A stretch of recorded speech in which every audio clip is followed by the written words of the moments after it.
looking at whomever was talking. "Am I right? Win, am I right?" Greg said to his friend with a laugh as he punched the other boy in the arm, punched him hard. Win Graham didn't answer. Greg didn't care. "You're moving," Greg said. "How could you tell?" I asked. "The 6 cardboard boxes over there near the Chinese man?" "I'm moving," I said. It had taken me less than an hour to pack. I lived in the adjacent room, a small office space, and I owned almost nothing.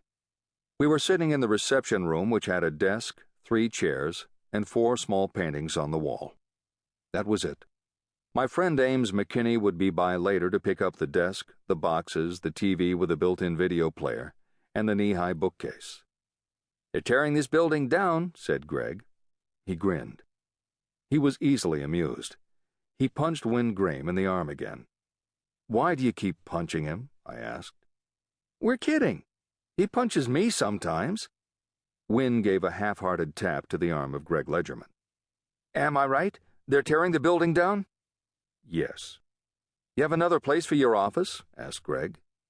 "Yes." "The Dairy Queen used to be right out there," said Greg. "Yes," I said. "They should tear down banks and put up DQs," Greg said. I agreed, but didn't say so. He didn't seem to need anyone agreeing with him about anything. Victor Wu stirred in the corner and rolled toward the wall. "Mind my asking who that is?" asked Greg. "Victor Wu." "And what's he doing sleeping on the floor of your office?"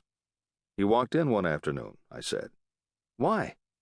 "He killed my wife in Chicago. He feels guilty and depressed." "You're kidding, right?" asked Greg. "No," I said. "Wow," said Greg. I called out, "Don't punch him." Greg hesitated, shrugged, and let his hands fall into his lap for a few seconds before they started to roam again. "Let's go," Win said, starting to rise. Winston Graham had the remnants of a Russell Crowe accent. "No, wait," said Greg. "I like this guy. I like you, Mr. Fonesca. You come highly recommended." "By who and for what?" "By a Pineview student." "Who is nameless?" "No, the student has a name," he said with a laugh. I couldn't open my mouth fast enough to stop him from punching his friend. "I'm a process server," I said. "You find people. You help people." I didn't respond. He hadn't really asked a question. I make enough money to live by serving papers for lawyers. I didn't want more work. I didn't want money in the bank. I wanted to be able to pick up my duffel bag, which was always partially packed, add a few things, and walk out the door. "We can pay," said Greg. "What's your fee?"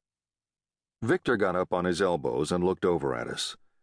He was wearing a red sweatshirt that had a Chicago Bulls logo and the word Bulls on the front. The sleeves on the sweatshirt had been roughly cut off. Something in my face told the 2 boys that I wasn't interested. "You can listen," said Greg, starting to rise, changing his mind and sitting again. 10 minutes. 5 minutes. "What's your problem?" I asked. "Ronnie Gerald is in jail. Juvenile. He's 17. They say he murdered a crazy old man. He didn't. The police aren't even looking for anyone else." Win Graham adjusted his glasses again and glanced at Victor.